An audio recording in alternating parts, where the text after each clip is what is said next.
కేవలం 7,999 up to 10 kgs వరకు బరువు తగ్గి అధిక బరువు నుంచి వచ్చే ప్రధాన సమస్యలను దూరం చేసుకోండి. మెగాస్టార్ చిరంజీవి నటిస్తున్న తాజా హిలేరియస్ యాక్షన్ ఎంటర్టైనర్ మనశంకర వరప్రసాద్ గారు సినిమా కోసం సినీ ప్రేమికులు మెగా అభిమానులు ఎంతో ఆసక్తిగా ఎదురు చూస్తున్నారు. ప్రస్తుతం ఈ సినిమా షూటింగ్ శరవేగంగా జరుగుతోంది. ఇప్పటికే విడుదలైన మీసాల పిల్ల మరియు శశిరేఖ పాటలు సోషల్ మీడియాలో ట్రెండింగ్ లో నిలిచి సినిమాపై అంచనాలను పెంచాయి. ఈ నేపథ్యంలో సినిమా విడుదల తేదీపై ఊహాగానాలు పెరుగుతున్నాయి. మేకర్స్ ఈ చిత్రాన్ని సంక్రాంతి 2026 సందర్భంగా విడుదల చేయాలని ప్లాన్ చేస్తున్నట్లు ఇదివరకే తెలుసు. అయితే తాజాగా ఇండస్ట్రీ వర్గాల నుంచి అందుతున్న సమాచారం మేరకు మేకర్స్ త్వరలోనే ఈ సినిమా విడుదల తేదీపై అధికారిక అప్డేట్ ను ప్రకటించేందుకు సిద్ధమవుతున్నారట.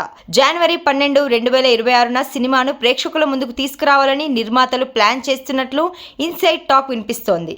ఈ సినిమాలో మెగాస్టార్ చిరంజీవి సరసన lady super star Nayanthara heroine గా నటిస్తుండగా క్యాథరిన్ తెరిసా కీలక పాత్ర పోషిస్తున్నారు.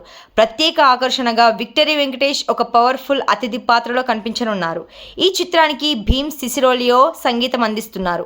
సాహు గారపాటి, సుష్మితా కొణిదెల సంయుక్తంగా ఈ సినిమాను భారీ స్థాయిలో నిర్మిస్తున్నారు. మెగాస్టార్ చిరంజీవి నుంచి పండుగ సందర్భంగా రాబోతున్న ఈ సినిమా అధికారిక ప్రకటన కోసం అభిమానులు ఆసక్తిగా ఎదురు చూస్తున్నారు. ఇక రిలీజ్ డేట్ కోసం రేపు ఒక స్టూడియోలో ప్రెస్ మీట్ నిర్వహిస్తోంది సినిమా యూనిట్.